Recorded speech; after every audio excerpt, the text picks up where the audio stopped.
Sejam bem-vindos ao segundo capítulo da trilogia Pátria Educadora. Caso não tenham assistido o primeiro episódio, clique no link que está na descrição desse vídeo e assista gratuitamente. Esse e os outros 2 episódios dessa trilogia estão disponíveis na versão completa com mais de 40 minutos de conteúdo adicional. Para saber como assistir a versão completa, assiste essa introdução até o final.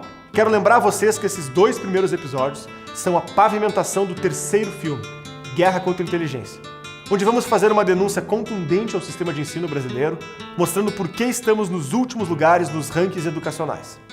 Como alfabetizam os nossos filhos, como esse dinheiro é gasto, quem são os responsáveis por tudo isso e o que estão prestes a fazer nos próximos anos se não impedirmos. Temos um forte compromisso com a cultura e a educação do nosso país. Por isso disponibilizamos esse conteúdo gratuitamente. Fazemos isso sem receber R$1 do dinheiro público, muito menos do YouTube. Há quem pense que ganhamos muito dinheiro com o nosso canal. Isso não passa de um mito. Produzir o material que você está prestes a assistir gratuitamente custa muito dinheiro. Essa trilogia custou mais de R$2 milhões e o trabalho incansável de 20 pessoas durante um ano. Nós decidimos abrir o jogo com você. Nós temos uma meta muito importante para ser batida. Nós precisamos de 20 mil novos assinantes ativos para financiar as próximas produções desse ano que abordarão temas urgentes para o Brasil. Não há fórmula mágica. Sem novos membros ativos, a Brasil Paralelo fecha as portas. Em um momento como esse, isso realmente pode acontecer se você não tomar uma decisão. A boa notícia é que você pode fazer muito investindo pouco. No nosso Plano Patriota, o investimento é de apenas R$10. Isso é o que precisamos para ter você do nosso lado. É você quem vai decidir se estamos no fim ou no início dessa jornada. Sua assinatura não é uma doação. Ela também concede acesso à versão completa da trilogia Pátria Educadora, com 40 minutos adicionais de duração, que acompanha um guia de estudos completo com as principais teses do documentário, um mapa mental e a lista bibliográfica. Fornece acesso ao nosso grupo de membros no Facebook e no Telegram e também permite que você participe de encontros presenciais espalhados por todo o Brasil. Além disso, todo um mês você receberá um conteúdo inédito na sua conta. Eu garanto, você nunca pôde fazer tanto com R$10. E se chegamos nesse preço, é para que ninguém fique de fora. Caso não goste do conteúdo que você assinou ou mude de ideia por qualquer motivo que seja, tem 7 dias para solicitar o seu reembolso, sem precisar de nenhuma justificativa. É a sua decisão que vai permitir que a gente exista e continue trabalhando pelo futuro da cultura brasileira. Precisamos provar que é possível. Antes de começar o filme, pause agora o vídeo, clique aqui embaixo no link da descrição, conheça todos os planos da Brasil Paralelo e torne-se membro com apenas R$10. Muito obrigado por sua atenção e por honrar a nossa confiança. Fique agora com o segundo capítulo da trilogia Pátria Educadora e até breve.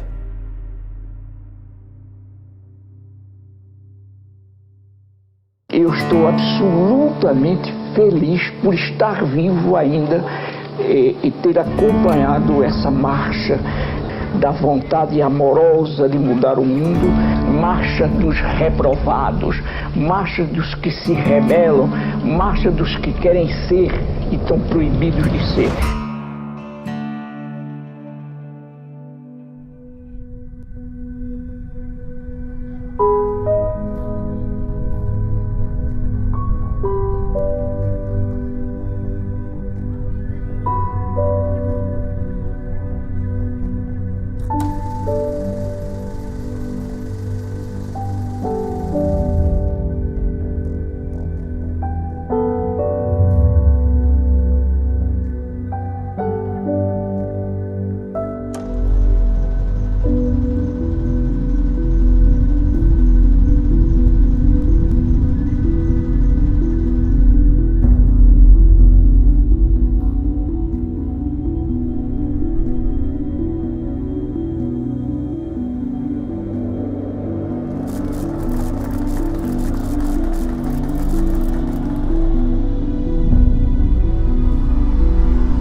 As ideologias políticas da Europa refletiam ao redor do globo. O Brasil não era uma exceção. Um golpe militar derrubou a monarquia e na instauração da República foi tocado o hino da Revolução Francesa. Com dimensões continentais, o Brasil era administrado de forma federativa. Os estados tinham autonomia em relação ao governo central. Uma dessas autonomias era a política educacional. Cada estado decidia como funcionava seu sistema de ensino. Foi só quando Getúlio Vargas fez sua revolução que foram criados os ministérios que permitiriam ao governo central expandir seu controle. Um deles foi o Ministério da Educação. A criação de um órgão centralizador do sistema de ensino nacional traria mudanças profundas na nossa história. Pense quais são as grandes autoridades no Brasil em matéria de educação antes dessa centralização burocrática. Você tem as igrejas católicas, praticamente todo o país. As melhores escolas, elas seguiam métodos católicos, Montessori, Dom Bosco, assim por diante. E os militares. Eram as escolas mais técnicas, geralmente com uma mentalidade positivista. Só que esta mudança não era especificamente para a doutrinação, mas tentava atender demandas reprimidas que o Estado brasileiro de fato possuía, como, por exemplo, índices muito expressivos de analfabetos, índices de pobrezas, enfim. Com essas ramificações, com essas demandas, nós vamos ter ao longo das décadas de 10, de 20 e de 30 do século XX, diferentes maneiras de conseguir responder a isso. E eu gosto de dividir essas maneiras em pelo menos 3 grandes escolas, 3 linhas de pensamento. A primeira linha seria a linha católica. No governo Vargas há um ressurgimento do catolicismo brasileiro, que agora buscava espaço também na política. O movimento católico tentava reestabelecer o ensino religioso no Brasil, apagado desde a monarquia brasileira. O segundo ponto de debate, de choque, ele será organizado basicamente pelos comunistas brasileiros, que também entendiam que o Estado brasileiro tinha que atender às suas demandas. A doutrina marxista também marcava presença no país. Fundado em 1922, o Partido Comunista Brasileiro seguia à risca as diretrizes estabelecidas pela Internacional Comunista, organizando frentes políticas, militares e culturais que perseguiam a Revolução. Vejam que aqui há um paradoxo. Nós temos um marxismo no Brasil que formou-se a partir de um entendimento do papel do Estado. Ou seja, nós não vamos ter aquela linha clássica de Marx em que o Estado deve ser superado. Nós vamos ter no marxismo brasileiro o entendimento que o Estado deve operar a política brasileira, tendo em vista que o Brasil não atingiu ainda as condições ideais para a supressão do Estado. Então os comunistas aqui estarão, que se formaram tendo uma leitura muito precária de Marx. Ainda que com um certo talento individual, por exemplo, do professor Vicente de Souza, que era um lógico, latinista, enfim, figuras como, por exemplo, um Graciliano Ramos, um Drummond. Mas este comunismo brasileiro é um comunismo muito incipiente, ainda com uma visão muito precária, inclusive do próprio stalinismo, do próprio leninismo. Mas nós vamos ter uma outra escola que ganhará força de uma maneira progressiva. Esta a chamada Escola Nova.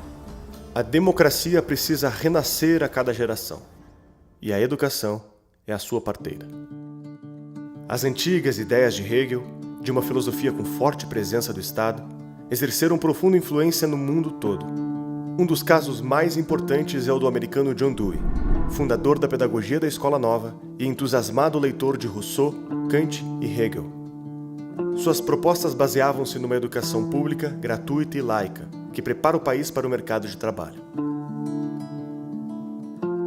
Para Dewey, a educação servia para capacitar os alunos com habilidades técnicas e ensiná-los a viver adequadamente na sociedade. O John Dewey era um herdeiro da escola pragmática. Para o pragmatismo, o conhecimento praticamente não existe, só existem convenções. Então, qual é o sentido de um conceito, por exemplo? O sentido de um conceito é o sentido em que você vai usar o conceito. Então, se você define uma bola como isso, assim, assim, assim, não é porque a bola seja isso, é porque você vai usar a bola desta maneira. Tá certo? Então, tudo fica condicionado, vamos dizer, ao uso prático imediato. Então não há mais, a questão da veracidade não existe mais. Veracidade é apenas praticidade. A pedagogia da Escola Nova foi disseminada no Brasil por um de seus admiradores, Anísio Teixeira. A educação escolar é o processo pelo qual se distribuem adequadamente os homens pelas diferentes ocupações da sociedade. Influenciados pela filosofia de Dewey, um grupo de educadores brasileiros assina um manifesto para introduzir a pedagogia da Escola Nova no Brasil. Aquele documento que é o Manifesto dos Pioneiros da Educação Nova, ele, se você ler o texto, ele mostra várias tendências ali. Uma tendência muito forte é do Anísio Teixeira, defendia a ideia de uma educação pragmática, ligada ao trabalho, uma educação prática, etc. Então o Manifesto dos Pioneiros, ele junta um pouco essas ideias. Ele é uma expressão da necessidade de uma educação pública, uma educação basicamente laica, muito diferente da concepção tradicional da igreja, que a igreja tinha uma ideia muito tradicional, você tem que ensinar filosofia, religião, latim. Então, digamos, há um conflito aí muito grande. O Anísio era percebido como uma coisa terrível, porque ele era pragmático, ele era americano. Isso era muito contra o pensamento católico. Essa escola nova se desviou muito do conhecimento do que é uma criança humana completa. É um movimento meio sentimental de educar. O aprendizado tem que ser lúdico, a criança tem que aprender brincando. Enfim, é uma visão sentimental da educação que gera crianças tão muito fracas e se perde, vamos dizer assim, a busca do conhecimento e do estudo. Então, a escola nova é mais uma forma disfarçada de manipulação popular através dos sentimentos. É isso a educação da escola nova. Então, como é que você pode apoiar um movimento desse em que você percebe que justamente através desses movimentos houve um decréscimo cada vez maior das escolas e do aprendizado e dos resultados que estão aí para nos dizer o resultado dessa escola nova. Então, mas eu perguntei, e aí, a matemática, e aí a história, e aí a geografia, e o português? Isso aí não é tão importante mais, agora o importante é o método, não tanto o conteúdo. E quando o método começa a privilegiar o conteúdo, acaba a escola. Isso foi o que aconteceu com a escola nova.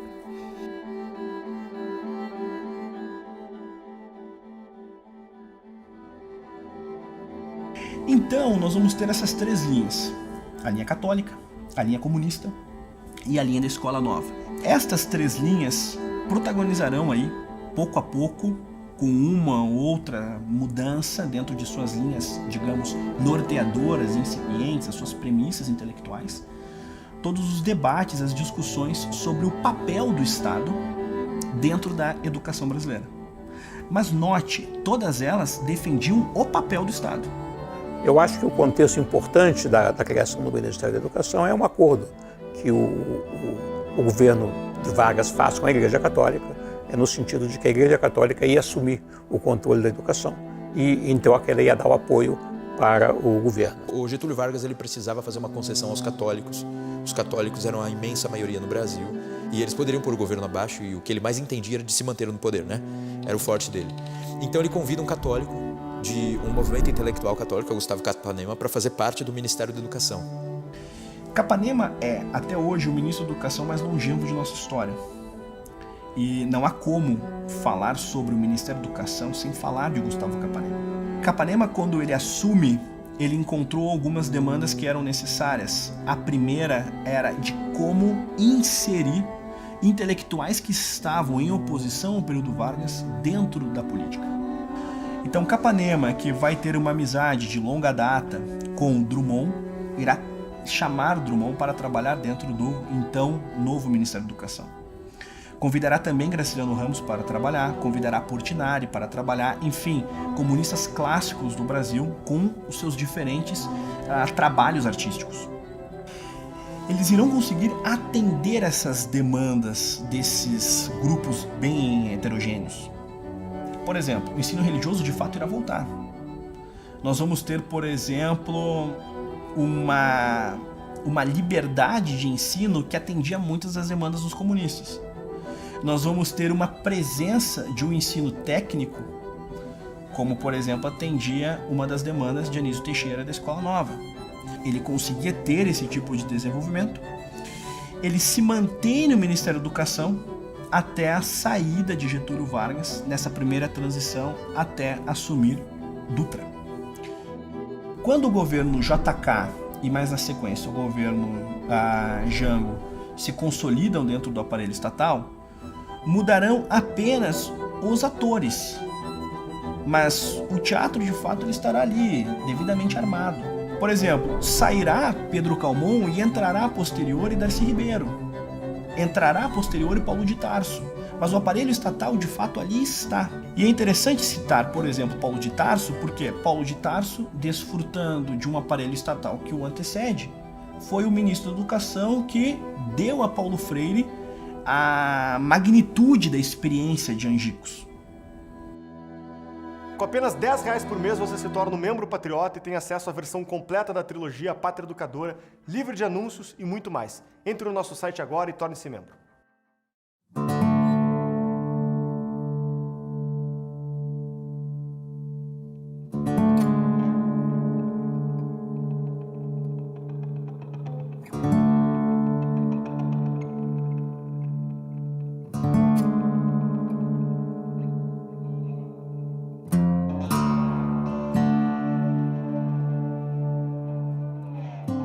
Em primeiro lugar, eu sou Paulo Freire, eu nasci no Recife há muito tempo atrás. Nasci numa família de classe média, bem comportada, me sentia muito bem, muito feliz dentro da família. Na relação com meu pai, na relação com minha mãe, com meus irmãos, com meus parentes, afinal. Nasci numa casa com um quintal longo, largo, cheio de frutas e de fruteiras e de passarinhos cantando. No período no fim dos anos 20, eu nasci exatamente em 21, a minha família sofre o impacto, como outras, o impacto da grande depressão econômica de 29 e 30. E essa coisa afetou mais ou menos a vida normal da família nossa. Um pouco mais à frente, o pai de Paulo Freire irá morrer. E a alfabetização de Paulo Freire, ela será marcada por esse luto e por essa dificuldade financeira. Paulo Freire tem méritos, por exemplo, a maneira como ele conseguiu alfabetizar-se. Em vários segmentos, ele serve como um exemplo de esforço humano. A maneira como ele entrou na faculdade, a maneira como ele conseguiu graduar-se na faculdade de Direito. E dentro desse itinerário, ele será convidado para ser professor de português. E a partir desse convite, ele irá descobrir como exercer a pedagogia, de como lecionar. Mas como Paulo Freire parou em Angicos? Como de fato este homem que nasceu pobre um dia foi descoberto por um presidente da República e vai ter lançado uma iniciativa com tamanho prestígio já ao seu tempo. Paulo Freire, dentro do SESI, ele começará a lançar essas teses, essas experiências sobre desenvolvimento pedagógico. Ele vai chamar a atenção de um deputado federal no Rio Grande do Norte e ele será convidado a desenvolver uma política de alfabetização de adultos. E a partir desse desenvolvimento ele vai para Angicos. Em Angicos, uma pequena cidade no sertão do Rio Grande do Norte, à beira da antiga estrada de ferro, começaram uma revolução. É uma revolução de verdade, séria, bem organizada. Sua primeira fase durou apenas 40 horas.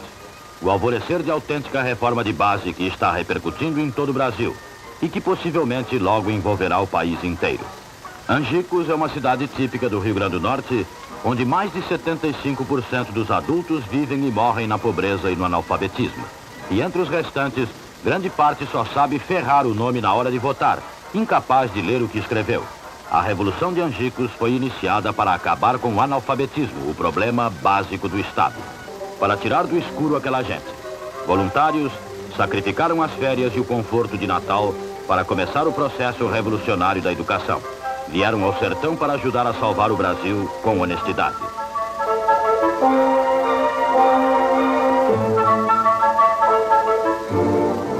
Convocaram os alunos e explicam que é possível ler e escrever com apenas 40 horas de aula e sem cartilha. Integraram-se no grupo, ouviram os seus problemas, recolheram um vocabulário básico da região, instalaram as salas de aula nas casas maiores Trouxeram cadernos, lápis, lampiões de querosene e também ânimo e a verdadeira esperança.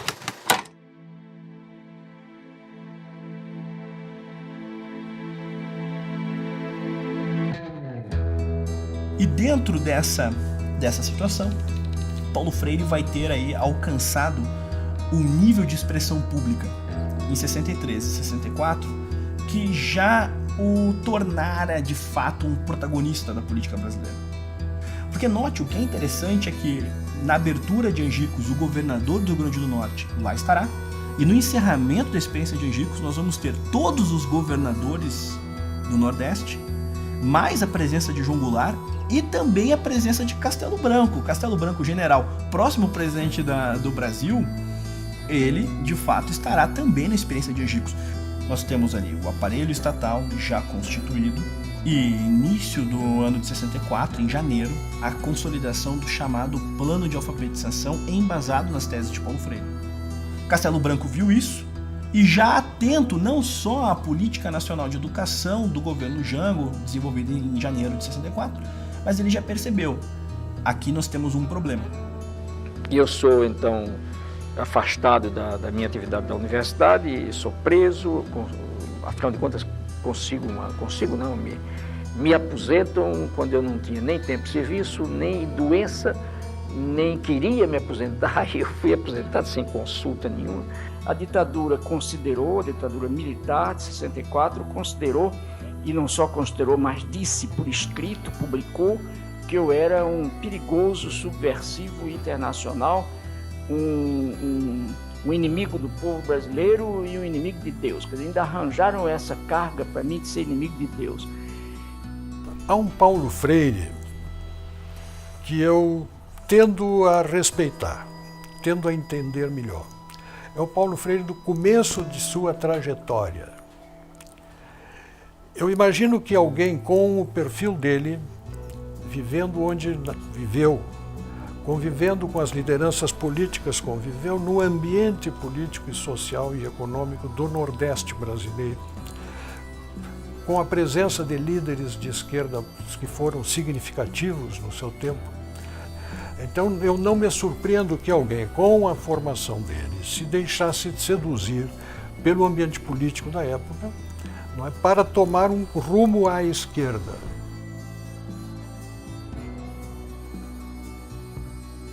Entre em nosso site e saiba como ter acesso às entrevistas e cursos exclusivos. A partir de R$10 você já pode se tornar um membro da Brasil Paralelo. Contamos com você. Durante o exílio de Paulo Freire, acontecimentos do outro lado do globo tiveram forte influência sobre a sua pedagogia. Por milhares de anos, a China viveu um sistema de divisão de castas. Até o ano de 1905, todos que quisessem ingressar na casta superior deveriam ser aprovados na prova imperial que permitia acesso aos cargos públicos. Foi a partir dessa herança que Mao Tse-tung ressignificou a dialética hegeliana, materializada por Marx e reinterpretada à luz de Lenin. Na sua obra A Contradição, Mao afirma que, na sociedade, as mudanças são devidas principalmente ao desenvolvimento das contradições que existem no seu seio, isto é, a contradição entre as forças produtivas e as relações de produção, a contradição entre as classes e a contradição entre o novo e o velho. É o desenvolvimento dessas contradições que faz avançar a sociedade. Mao observou que a natureza da revolução é a aceleração da história, que deveria ser feita através da manipulação dos contrários. Não apenas do conflito entre burgueses e operários, mas entre todas as contradições presentes na sociedade. Em posse dessas ideias, Mao Tse-tung liderou a Revolução Comunista da China, estatizando as fazendas do país e promovendo o trabalho forçado no programa chamado Grande Salto para Frente. A estratégia foi abandonada pelo fracasso que resultou na maior crise já alastrada pelo país, matando milhões de pessoas de fome, expandindo o hábito de comer insetos e cachorros para poder sobreviver e enfraquecendo o apoio ao Partido Comunista. Foi quando Mao deu início à Revolução Cultural Chinesa, alegando precisar limpar os hábitos que perpetuam a velha cultura da China e não permitem que a revolução prospere. A Revolução Cultural Chinesa consistia justamente na troca de todo um sistema educativo por outro, né? E os agentes iniciais de transformação foram os próprios estudantes. Eles foram incentivados a contestar os próprios professores, a ridicularizar os professores, né? E fazer com que houvesse essa pressão, né, interna para a transformação do sistema educativo. A ideia era que, daquele sistema tradicional, o sistema chinês adotasse um sistema moderno, europeu de caráter marxista. A ideia era manter o fervor popular, perseguindo professores, intelectuais e dissidências do partido. As escolas e os professores foram acusados de fazer forte apologia à cultura tradicional e ocidental. Todos os ambientes da sociedade precisavam ser transformados em um campo de reeducação, para que a ideologia pudesse entrar na alma de todos os chineses e ninguém ficasse de fora do programa do Partido Comunista. Mao intensificou o terror da sociedade. Escolheu como seu primeiro instrumento de terror jovens das escolas e universidades. Em 18 de junho de 1969, muitos professores e funcionários da Universidade de Pequim foram arrastados diante da multidão e maltratados. Seus rostos foram pintados de preto e puseram chapéus de burro em suas cabeças. Forçaram-os a ajoelhar, alguns foram espancados e as mulheres sexualmente molestadas. Episódios semelhantes se repetiram em toda a China, provocando uma cascata de suicídios. Esses eventos tiveram uma grande influência mundial. O Partido Comunista Francês chegou a declarar apoio à Revolução Cultural da China.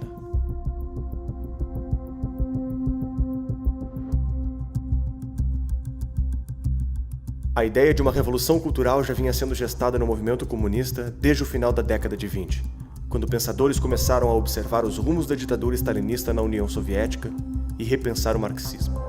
Grupos de intelectuais discutiam a diminuição dos argumentos econômicos e a adesão pela reforma daquilo que entendiam como verdadeiro motor da história, a cultura.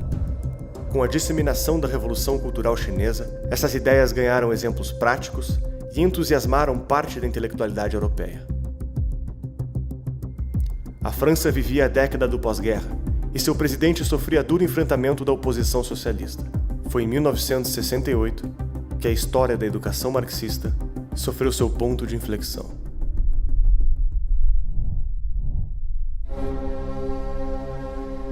Por volta das 9h30 da noite, mais de 20.000 alunos se reúnem nas ruas de Paris.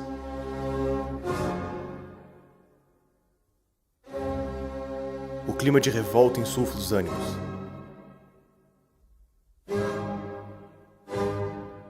Barricadas estão erguidas.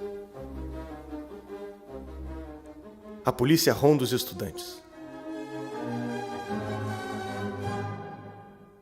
E às 2h15, o conflito começa.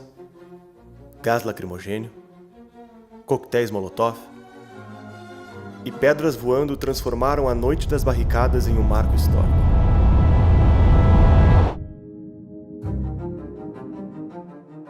Estudantes denunciavam o capitalismo e reivindicavam reformas nas universidades. Em pouco tempo, as pautas cresciam e motivavam protestos cada vez maiores. Acalorados debates de intelectuais e militantes começavam a dividir ideologicamente os protestos. Estudantes começam a exigir a renúncia do presidente e a convocação de eleições gerais. Em poucos dias, Paris transformou-se em um palco de confronto entre policiais e manifestantes, paralisando milhões de trabalhadores numa greve sem precedentes. Um dos símbolos do protesto foi o Livro Vermelho de Mao Tse-tung.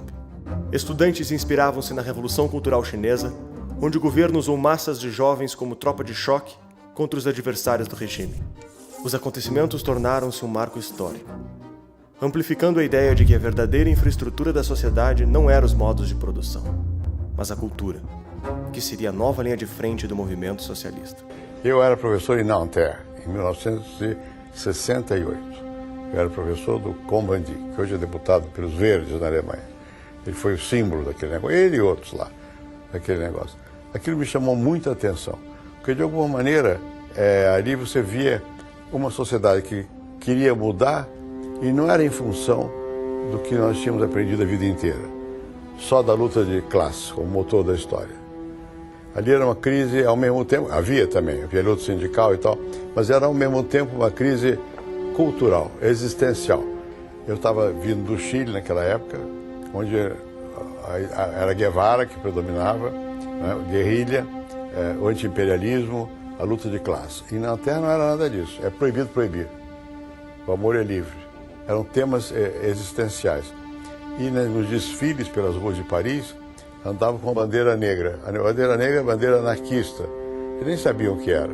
E a Internacional Socialista Comunista diz assim, de pé ou famintos da terra. Eles cantavam isso. Nanterre ficava situada na zona rica da França, perto de Sezème, que é um quartier rico de Paris. Então não tinha nada a ver. Mesmo os trabalhadores que fizeram greve também, na França, não eram os trabalhadores esquálidos da América Latina, eram gordinhos. E cantavam de pé ou famintos da terra. Havia uma certa desconexão. Desta época, não restou apenas a história, mas toda uma nova era das ciências sociais. Até hoje, os pensadores envolvidos direto ou indiretamente com Maio de 68 são autores prestigiados na academia, que lideram a produção intelectual das universidades brasileiras e inauguram uma bibliografia absorvida pelas nossas instituições de ensino.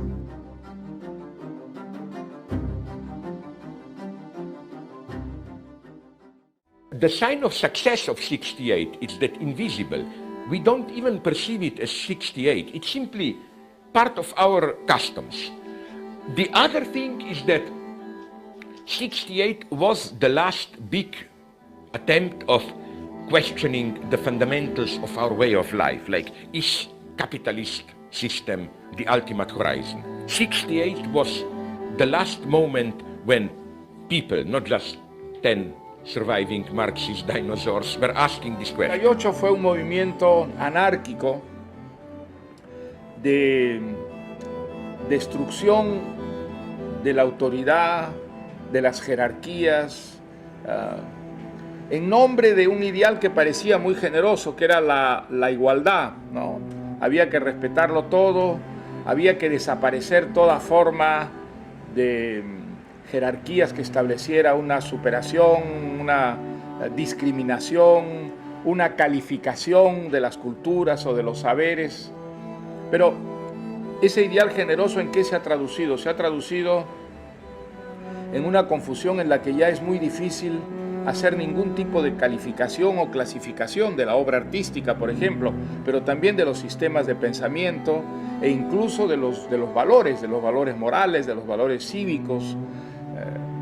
Y eso nos ha llevado a la extrema, digamos, confusión que caracteriza a nuestra época. For a start, the thing that most struck me about those students in the street was the sentimentality of their anger. It was all about themselves. It wasn't about anything objective. Here they were, the spoiled middle-class baby boomers who'd never had any real difficulty to cope with, shouting their heads off in the street, burning the cars belonging to ordinary proletarians whom they pretended to be defending against some imaginary oppressive structures erected by the bourgeoisie. The whole thing was a complete fiction based on the antiquated ideas of Karl Marx, ideas which were already redundant in the mid-19th century. They were enacting out, if you like, a self-scripted drama in which the central character was themselves.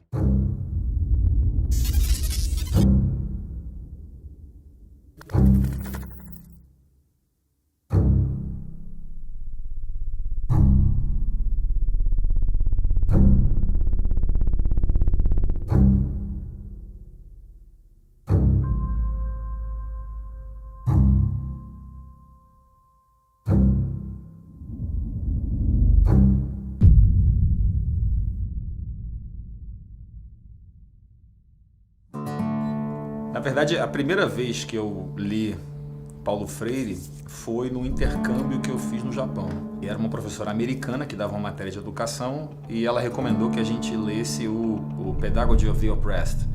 E era o livro principal, né, da matéria dela sobre educação. Mais recentemente, pelo meu interesse em educação, eu voltei um pouco a ler Paulo Freire.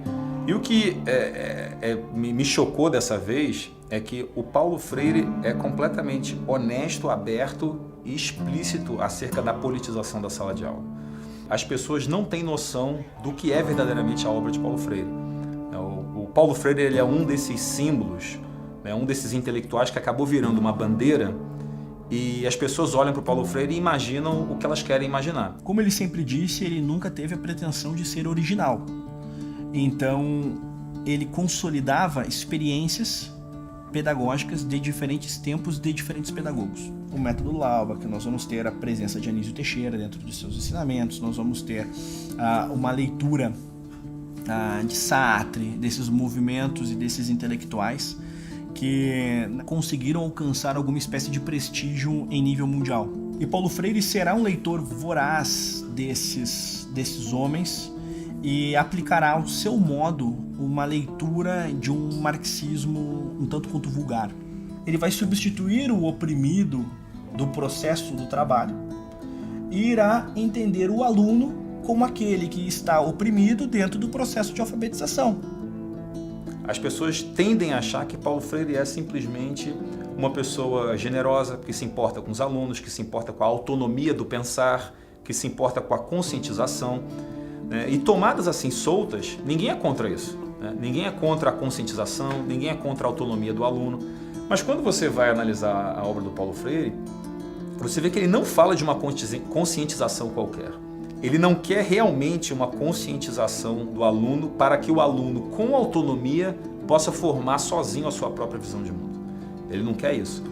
Para Paulo Freire, a conscientização, né, a autonomia do pensar, é baseada no que ele chama de pensar certo, que é fundamentalmente uma filosofia anticapitalista, antiliberal e a favor da consciência revolucionária, como ele mesmo chama. Paulo Freire diz assim, na página 58, como poderiam os oprimidos dar início à violência se eles são o resultado de uma violência? Se você descreve a ordem capitalista como uma ordem de opressão e de violência, você está, não é nem indiretamente, diretamente você está dizendo que a violência contra essa ordem é uma legítima defesa.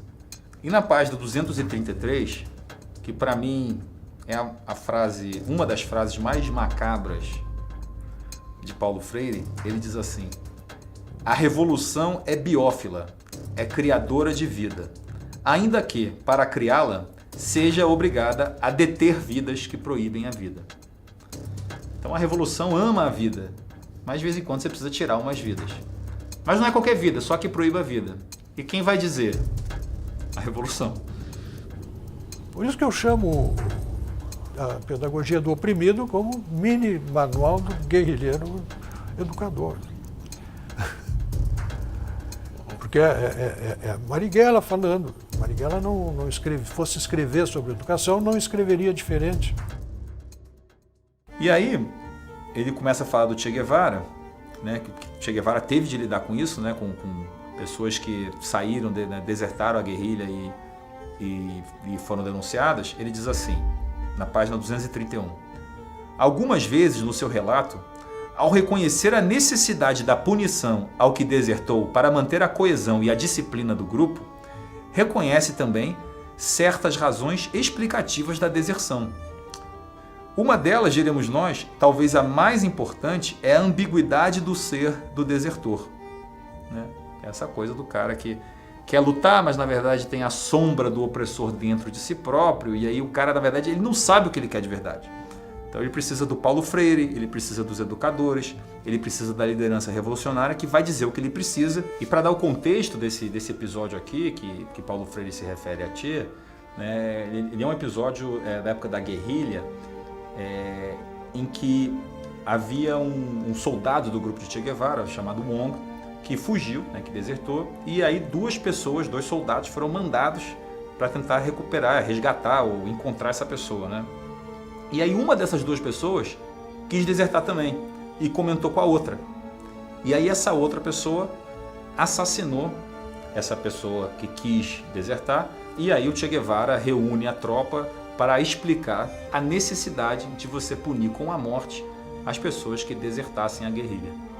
Quando Che Guevara discursou na ONU, ele deixou bem claro que fuzilava e que continuaria fuzilando.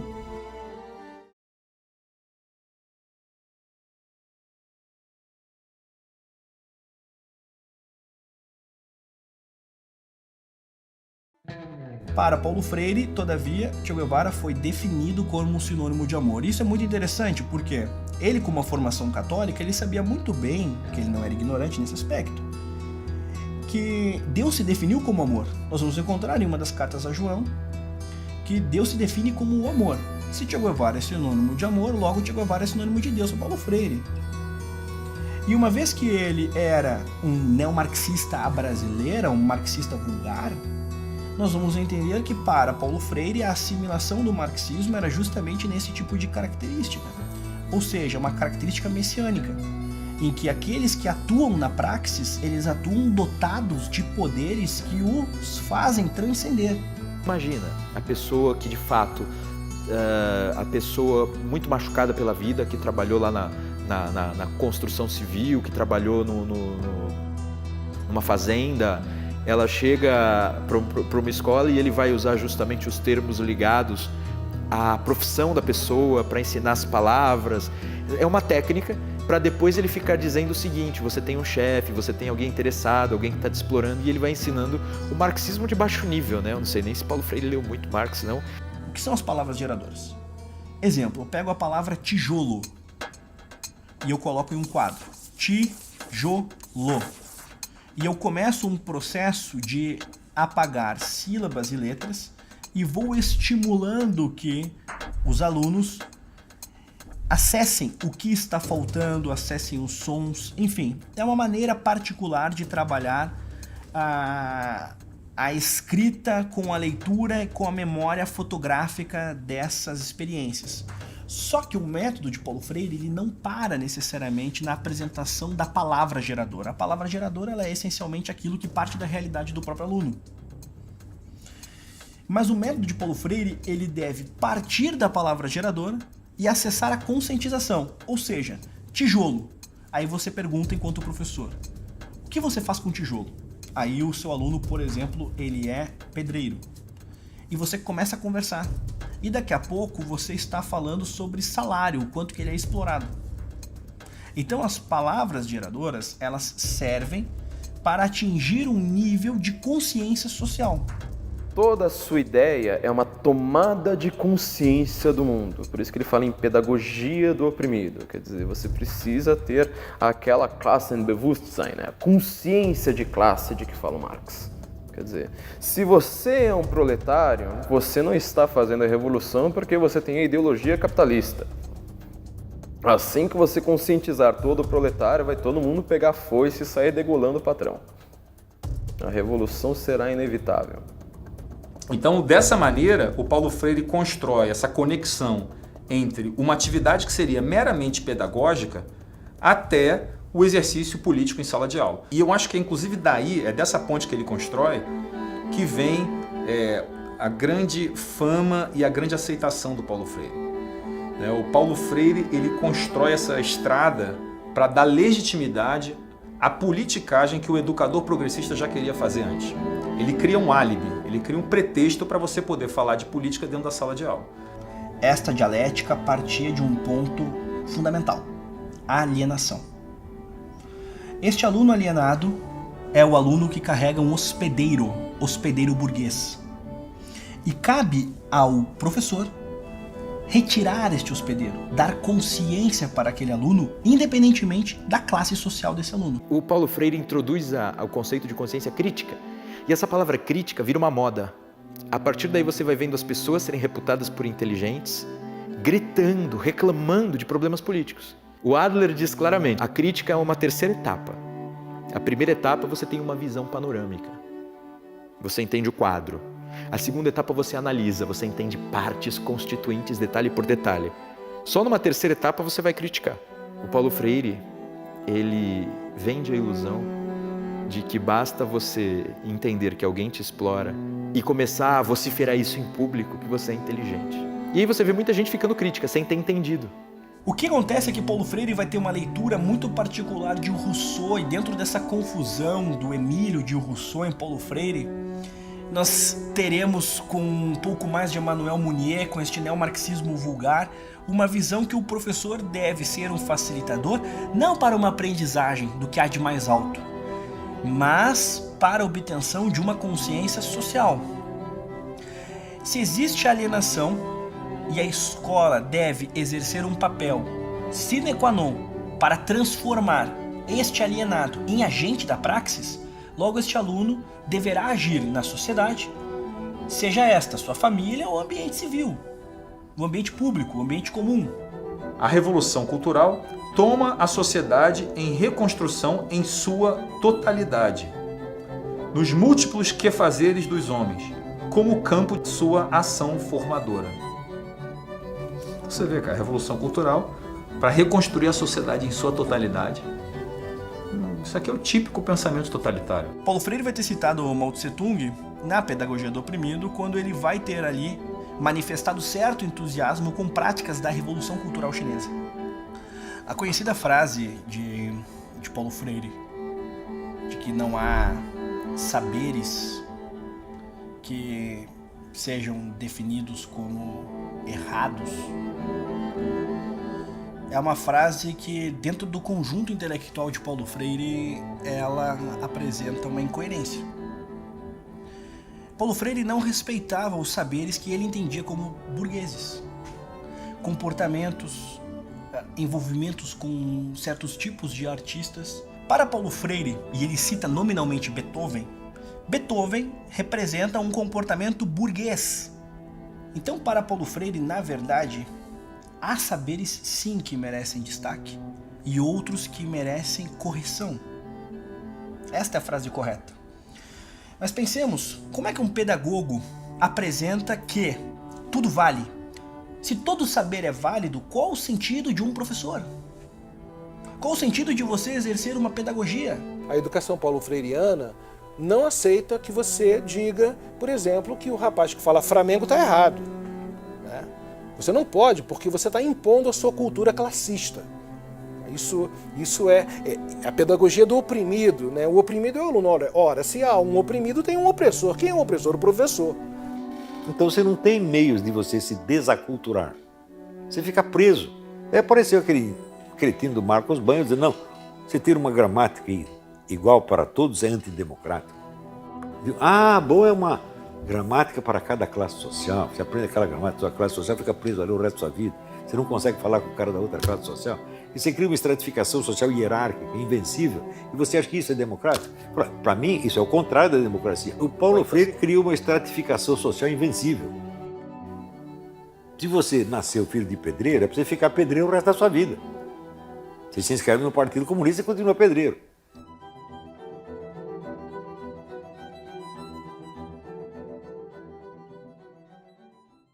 A primeira vez que eu li a carta de despedida de Machado de Assis a Nabuco, eu estava em um trem lotado, e eu comecei a chorar. Com o transporte brasileiro, com todos os seus problemas. A beleza da literatura é esta, faz com que você transcenda. Você não está necessariamente naquele lugar, você está naquele momento no leito de Machado de Assis. Para Paulo Freire, você não deve encarar a literatura dessa maneira. Você deve encontrar na literatura explicações sobre a sua realidade, ou seja, há um realismo que empobrece a linguagem, a literatura, o imaginário. Então, se você já nasceu pobre, você já nasce, dependendo do contexto, sem saneamento básico. E você tem um pedagogo que determina que a sua vida deve ser restrita àquilo. Então você nasce com cheiro de esgoto, você vai para a escola e vai refletir sobre o cheiro de esgoto. Você vai ter passado anos sobre o cheiro de esgoto. E a sua vida vai ser pautada apenas sobre o cheiro de esgoto. E veja, eu não defendo uma pedagogia que aliene o aluno. Muito pelo contrário. As intenções da Revolução Cultural Chinesa estavam expressas na pedagogia de Paulo Freire, que buscava transformar as escolas em um ambiente de consciência revolucionária. Todos os professores deveriam pensar sobre isso. Olha, quer sejam freirianos ou não, mas ele tinha um convite para ir para a Europa e ele tinha um convite para ir aos Estados Unidos. Ele foi aos Estados Unidos, em Harvard, e dessa experiência de um ano, numa das 2 melhores universidades norte-americanas, ele se refere dizendo que esteve na toca do bicho. Como pode ser educador uma pessoa que visita uma universidade como Harvard e diz que esteve na toca do bicho. Como que uma pessoa com esta incapacidade de ver a realidade, de reconhecer aquilo que é bom, aquilo que produz bom resultado, aquilo que agrega conhecimento, e continua vendo a educação com os mesmos olhos e chama de toca do bicho, como se ali estivesse o fator de destruição do quê, Paulo Freire? Do quê? Vou aqui apresentar 2 empregos que Paulo Freire teve durante seu momento de exílio, que são os seus grandes empregos. Um deles para o Conselho Mundial de Igrejas e o outro que ele vai ter trabalhado para a Unesco. No Conselho Mundial de Igrejas, Paulo Freire teve a oportunidade de percorrer diferentes países. Ele fez mais de 100 viagens, disseminando o seu pensamento, tendo obras traduzidas, tendo a oportunidade de utilizar países africanos para aplicar o seu método. Mas note, aqui nós temos já um ponto que explica, em alguma medida, o próprio prestígio internacional de Paulo Freire. Porque note, Paulo Freire não foi um intelectual que foi conhecido por alguém da academia norte-americana, por exemplo, e a partir dessa experiência literária, textual, intelectual, este começou a propagá-lo. Paulo Freire não teve esse itinerário um pouco mais, digamos, tradicional. Paulo Freire, ele, de uma maneira um tanto quanto arbitrária pelo próprio Conselho Mundial de Igrejas, começou a viajar vários países com as suas obras traduzidas, com auditórios preenchidos, com espaços em salas de aula, com uma entrada pela porta da frente em várias universidades. Enfim, Paulo Freire, ele foi alguém que chegou pronto nesses espaços. Não foi alguém que foi descoberto. Uma vez que Paulo Freire, neste final de década de 60, década de 70, está se popularizando dessa maneira, o brasileiro médio recebia tudo isso, todos esses louros, esses títulos, de uma maneira muito eufórica. Afinal, é um brasileiro sendo reconhecido do mundo. Esse viralatismo que nos acompanha já há muito tempo em diferentes figuras. E como o próprio Nelson Rodrigues mesmo colocou, o brasileiro buscaria um prêmio Nobel até a nado, porque brasileiro gosta de canudo, né? Gosta de título. Enquanto Paulo Freire esteve no exílio, os militares acentuaram o papel do Ministério da Educação, que nasceu em um espaço ditatorial, em uma ditadura muito mais severa que a que o Brasil experienciou com os militares do poder.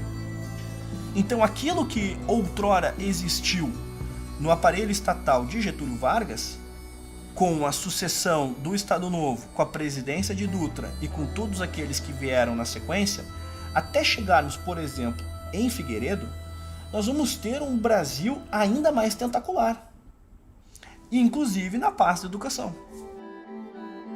Com a promessa de espantar as ameaças comunistas do país, os militares seguraram o governo do Brasil em suas mãos durante 21 anos. Com o total desgaste das Forças Armadas, a esquerda universitária assumiu um protagonismo que até então não conhecia. Ao longo do período militar, ao longo do regime, lentamente as estruturas educacionais foram sendo aparelhadas. Não havia concurso público, os professores eram convidados nas universidades e tal. Quando eu ingressei na universidade em 81, ainda no que foi chamado de extensão lenta e gradual, né, eu já tive professores na Santa Úrsula que faziam uma doutrinação bibliográfica. Por exemplo, eu fui doutrinado na universidade a não ler de modo algum Gilberto Freire, porque ele havia defendido a ditadura. Então, o professor em sala de aula, ainda no regime militar, não, vocês não leiam Casa Grande Senzala. Evidentemente, você tem a repressão. Não é? Quer dizer, você tem o decreto 477, que já chamava, que é um decreto-lei que ele criava um clima de muita perseguição em cima de estudantes que podiam ser demitidos, expulsos das universidades, professores. Você tem muitas cassações de professores que são postos para fora da universidade por ratos do governo. Eu acho que o domínio da esquerda nas universidades se caracterizou de forma mais evidente a partir da Guerra Fria, assim, que aqui no Brasil significou a ditadura, que foi a Guerra Fria no Brasil. Agora, se você for para trás, se você for para a Europa, por exemplo, e você pensar antes da Segunda Guerra Mundial, por exemplo, no período entre as duas guerras, em que você já tem, grosso modo, as ciências humanas, já era parceira do projeto soviético, inclusive teve gente como Sartre, Simone de Beauvoir, ficou defendendo a violência soviética anos e anos, porque quando veio a Guerra Fria, na Europa, a maior parte dos intelectuais estava do lado da União Soviética. Então, assim, não foi propriamente a ditadura que inventou o intelectual de esquerda. Não tiveram a percepção que o ovo da serpente se encontra na educação. Tá? O Brasil tem uma longa tradição de esquerda, desde o início do século com os anarquistas, desde a década de 30 com a expansão do comunismo, da União Soviética, né? A história registra espiões enviados ao Brasil para participar da Revolução, houve a intentona comunista e tal. Mas a coisa se intensificou, de fato, no início da década de 60. A grande revolução cultural, né? É proibido proibir, de Paris e tal. E aqui no Brasil foi decidido pelas esquerdas esse ataque à educação, à cultura. Enquanto Paulo Freire esteve fora do Brasil, seus textos aqui circularam. Ele foi alçado a um protagonismo ainda maior pelo Conselho Mundial de Igrejas no exterior. Então, censurado no papel, sim. Todavia, na prática, na realidade, não era o que acontecia. E ficaram tanto tempo no poder com a justificativa de limpar o Brasil, em aspas, do comunismo, e deixaram tudo preparado para os comunistas, né? É absolutamente falso dizer que as nossas Forças Armadas libertaram o Brasil do comunismo. Absolutamente falso. E foi exatamente um período de infiltração, onde efetivamente começou a tomada do espaço acadêmico brasileiro, especialmente nas universidades federais, por intelectuais de esquerda. Muitos que saíram daqui, por motivos políticos, foram fazer seus cursos na Europa, se especializaram, voltaram e passaram a ocupar cátedras aqui. Ele vai ter se popularizado de uma maneira bastante expressiva, como raríssimos intelectuais no Brasil conseguiram de fato ser assim. Ele era um intelectual público de muito prestígio, com uma comunicação com jovens muito acentuada. Ele tinha uma relação direta e indireta com muitos constitucionalistas da Constituição de 88. Enfim, Paulo Freire tinha uma leitura política muito bem acabada, que ele desenvolveu em parceria com homens como José Dirceu, Lula, Frei Beto, Dom Paulo Evaristo Soares. Quando Paulo Freire volta ao Brasil, Fernando Henrique Cardoso disse: alguém precisa contratá-lo, alguém precisa. Paulo Freire foi contratado pela Unicamp, foi contratado pela PUC. A PUC, quem o contratou? Dom Paulo Evaristo Soares, que é um dos maiores disseminadores da teologia da libertação no Brasil. E Paulo Freire, ele não vai mais interpretar a pedagogia brasileira, ele vai envolver-se. E esse envolvimento se acentua com a fundação do próprio Partido dos Trabalhadores. Pela primeira vez eu me senti à vontade dentro de um partido cujo sonho coincide com os sonhos antigos meus. E eu costumo sempre dizer que eu esperei um largo tempo de minha vida pelo PT. Narra a viúva de Paulo Freire que o Lula sempre reconheceu que Paulo Freire é um dos fundadores mais importantes da história do PT. O que nós vamos ter? 85, processo de redemocratização, o PT já é um partido de fato consolidado. E com as eleições de 88, nesse limiar 89, Erundina vence em São Paulo e ela convida... Paulo Freire foi secretário de Educação da Luísa Erundina. Seu grande maior legado é a coisa de que a esquerda mais tem vergonha em todo o Brasil: a aprovação automática. Quer dizer, mesmo que você não tenha aprendido nada, você sai da primeira série e vai para a segunda. Você sai da segunda e vai para a terceira. Assim você chega na oitava com conhecimento de primeira série e está sendo aprovado e sendo aprovado assim por diante. E dentro dos alunos mais celebrados de Paulo Freire na execução da Secretaria de Educação, nós vamos ter ele alçando Mário Sérgio Cortella, Marta Suplicy e outros. Marta Suplicy também foi prefeita de São Paulo.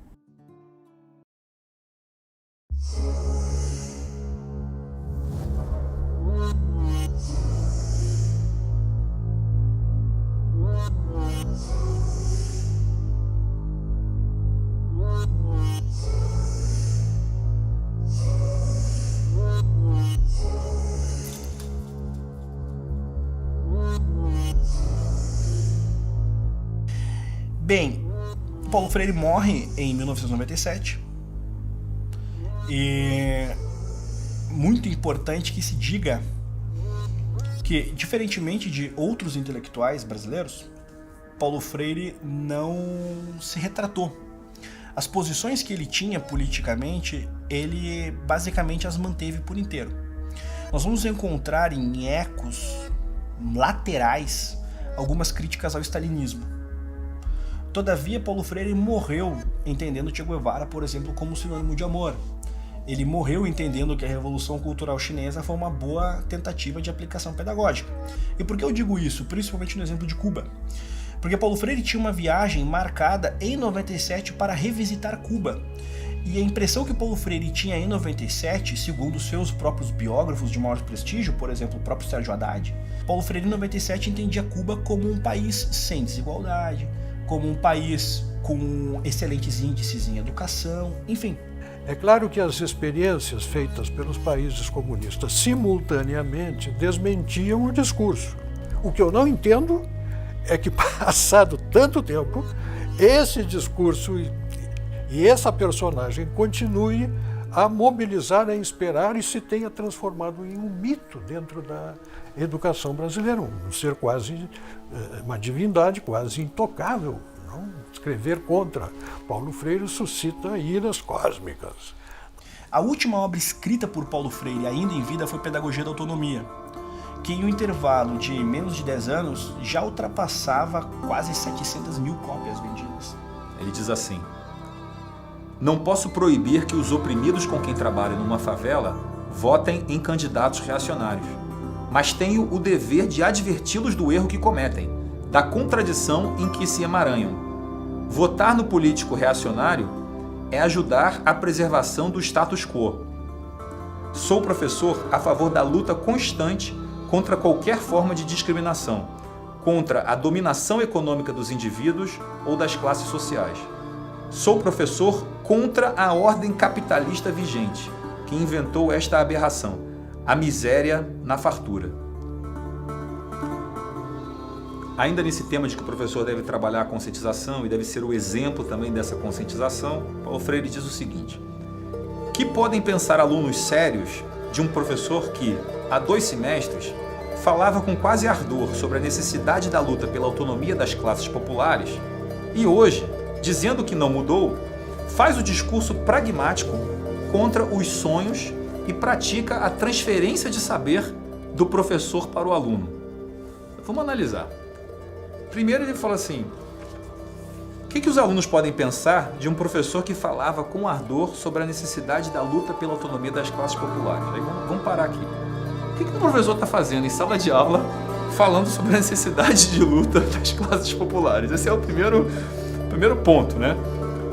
E o segundo ponto é o seguinte: é esse professor dizendo que nada mudou, agora faz o discurso pragmático contra os sonhos e pratica a transferência de saber. Quer dizer, e agora está ensinando.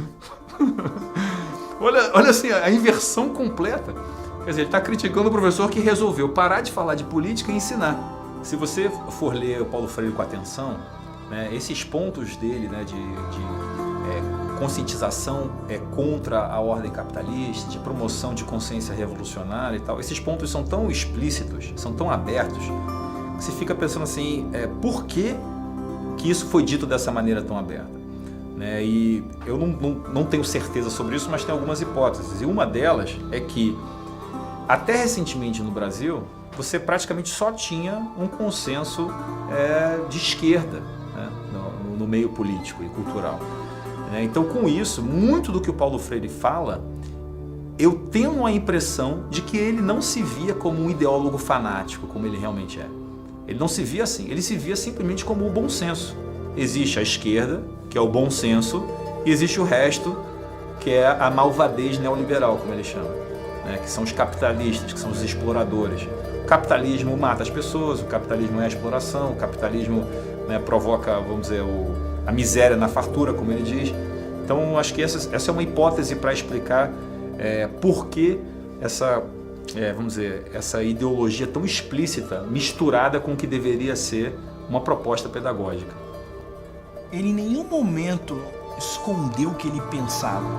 Ele não foi alguém subjetivo em que você tinha que acessar camadas de sua personalidade para entender o que ele de fato pensa sobre as coisas.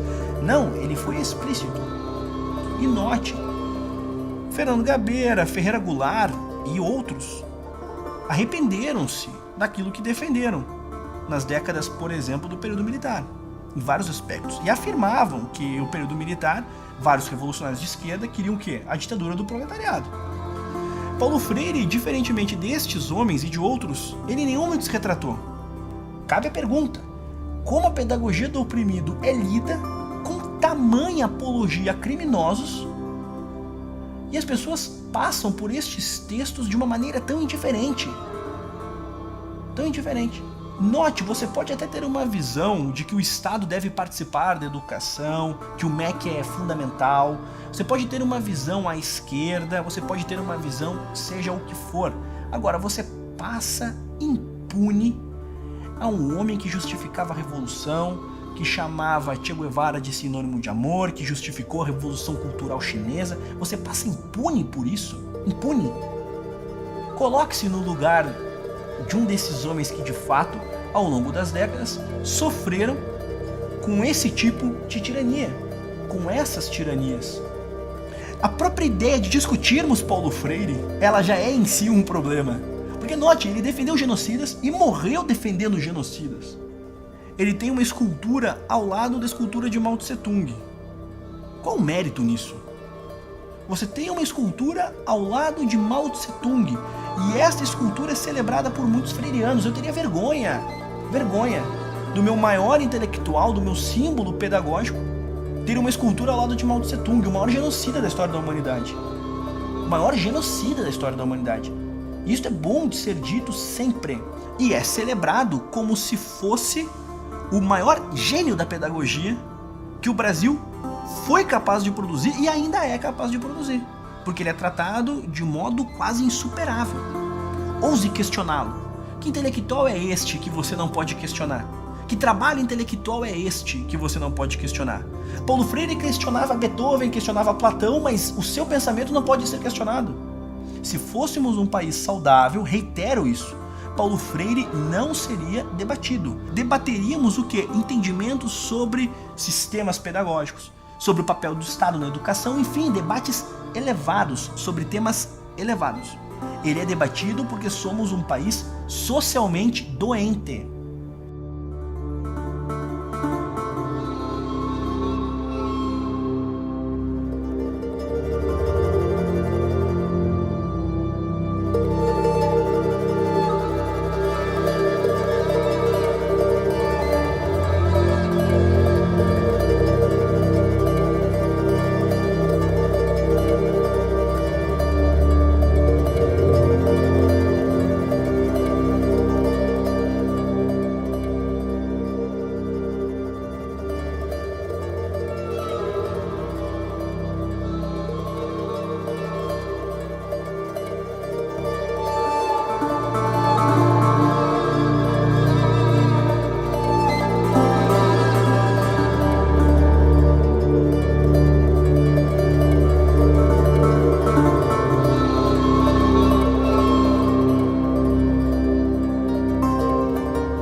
Espero que você tenha gostado do filme. Não esqueça de assistir o 3º episódio da série, A Guerra contra a Inteligência. Lembrando, assista a versão completa e livre de propaganda com mais de 40 minutos de conteúdo extra. Basta se tornar um membro patriota da Brasil Paralelo. Para produzir a série que você está assistindo agora, foi necessário investir mais de R$2 milhões, o trabalho árduo de mais de 20 pessoas durante 1 ano. Você assistiu de graça porque queremos chegar no maior número de pessoas possível. E temos a confiança de que uma pessoa como você, que assistiu o conteúdo até o final, está consciente do assunto e pode investir em cultura. Clique no link da descrição desse vídeo e conheça os planos da Brasil Paralelo. Torne-se membro a partir de R$10 e tenha acesso ao nosso conteúdo exclusivo. Até breve.